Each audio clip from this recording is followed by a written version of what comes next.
Hi everyone.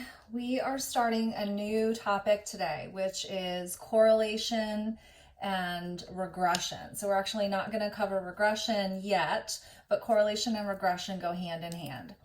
So just a few kind of overview ideas to keep in mind as we do correlation. So first of all, we have a single independent variable and a single dependent variable. The difference between correlations and the ANOVAs is really in the independent variable.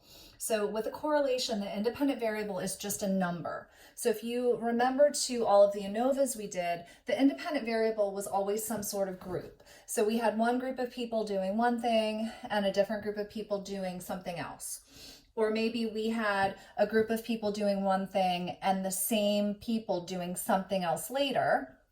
But the overarching point being, in the ANOVA, our independent variable was always some sort of group. Not so in the correlation. In the correlation, both the independent variable and the dependent variable are continuous numbers. So the statistic that we're going to calculate, it's actually called the Pearson product moment correlation, but we always just refer to it as the R. And R ranges from -1 to +1. So if you think back to the ANOVAs that we did, in our ANOVAs, our F ratio ranges from 0 to infinity. R, on the other hand, ranges from -1 to +1. All right, so I wrote this little idiom in red here. It says correlation does not imply causation. If you take a research class or a research methods class, you're going to probably hear that repeated over and over again.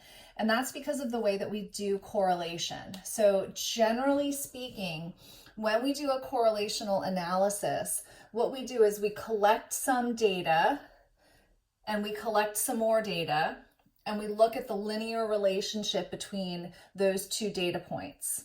So that sounds really abstract. So here's an example.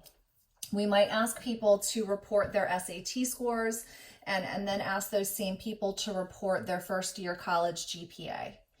So we've got a number, which is SAT scores. We've got another number, which is college GPA, and we can look at the relationship between those two numbers. The reason that we say that correlation does not imply causation is because generally speaking, the data that we're dealing with up here is all data that's naturally occurring. So it's not as if we do an experiment where we're having a group of people do one thing and some other people do something else. With correlation, it's really just observational data. So we generally say correlation does not imply causation because for the most part, again, unless we're doing some sort of experimental manipulation, for the most part, we can't talk about causality. So there's 3 possible patterns with a correlation, and I have them all over here. So these little charts that you see, these are called scatter plots, and this is the way that we chart our data for a correlation. So our X, our independent variable, which is X in the correlation, we put on the horizontal axis.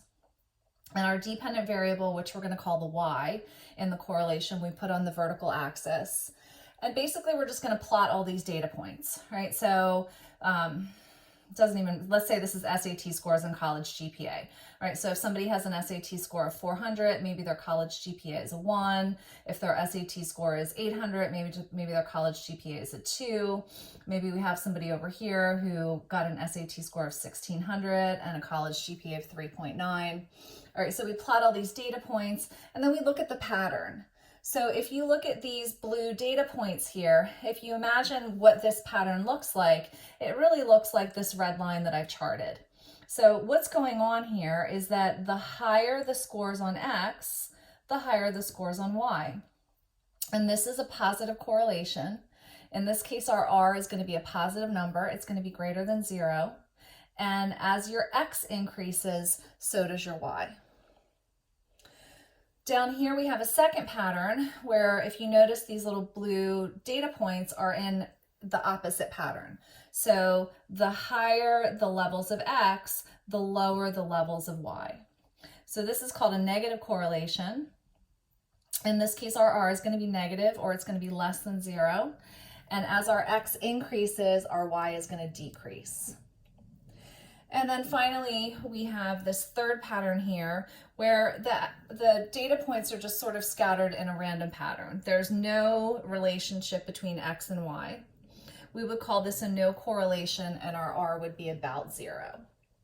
All right, so just some examples of where you would see this. So SAT scores and GPA, this is a perfect example here. So the higher somebody's SAT scores, the higher their college GPA.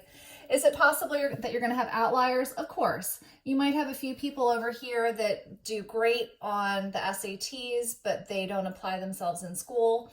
And you might have a few people over here, some more outliers, that do poorly on the SATs, but they work really hard, so they end up with a high grade in school.